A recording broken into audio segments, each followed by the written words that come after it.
மதுரையில் வந்து சிறுத்தைகள் ஆதவரிச்சுனா இந்த கட்சியில் ஏற்பட்டு குழப்பத்திற்கு அமைச்சர் ஏவாவேலு தான் ஒரு காரணம் அது நீங்கள் கேட்குற கேள்வியே தப்பான கேள்வி கேட்குறீங்க. குழப்பம்னு எதுக்கு சொல்கிறீங்க? அவர் சொன்னதே வந்து அழுத்தம் கொடுத்தாருன்னு சொல்கிறாருங்க. அப்புறம் குழப்பம்னு ஏன் சொல்கிறீங்க?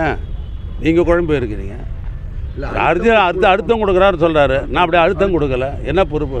நான் அழுத்தம் கொடுக்கல, அவ்வளோதான் வச்சியான். அதாவது 2001 சட்டமன்ற உறுப்பினராக மங்களூர் தொகுதியிலேருந்து வெற்றி பெற்று திருமாவளவர்கள் சட்டமன்றத்துக்கு வந்த பொழுது அவருக்கு பக்கத்து சீட்டு நான். அன்னையிலேருந்து எனக்கும் அவருக்கும் நட்பு என்பதை தாண்டி ஒரு சகோதர பாசத்தோடு என்கிட்ட பழகக்கூடியவர் எந்த காலகட்டத்திலும்.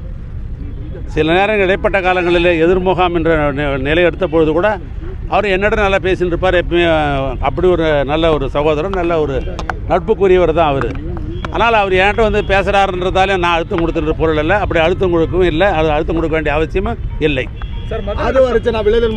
ரெண்டாவது வந்து அவர் வந்து அழுத்தம் கொடுத்து அதனால தான் இல்லை, அவரே ஒரு நல்ல ஒரு அறிவாளி, அரசியல் நல்ல தொலைநோக்கு பார்வை உள்ளவர், அரசியலை பற்றி நன்கு புரிந்து கொண்டவர்.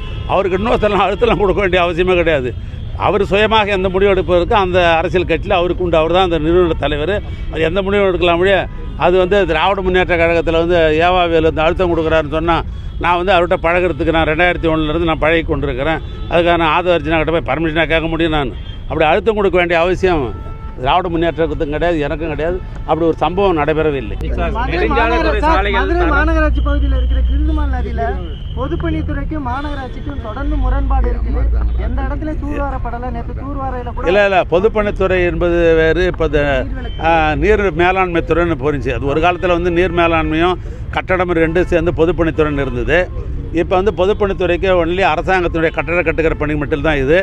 இந்த முதலமைச்சர் அவர்கள் திராவிட மாடல் ஆட்சி பொறுப்பேற்ற உடனேயே தமிழ்நாடு என்பது விவசாயிகள் நிறைந்த மாவட்டம், இது விவசாயிகள் நிறைந்த மாவட்டம் என்கிற காரணத்தினால் தனி நிதிநிலை விவசாயிகளுக்கு அறிவிக்க வேண்டும் என்று அறிவித்தார்கள். அந்த அடிப்படையில் இந்த துறையில் நீர் மேலாண்மை என்கிற அந்த பகுதியை அவங்களை பிரித்து அதற்கு மூத்த அமைச்சர் மாண்பு அண்ணன் துரைமுருகன் அமைச்சராகவும் அதுக்கு தனி செயலாளர் இருக்கிறாங்க.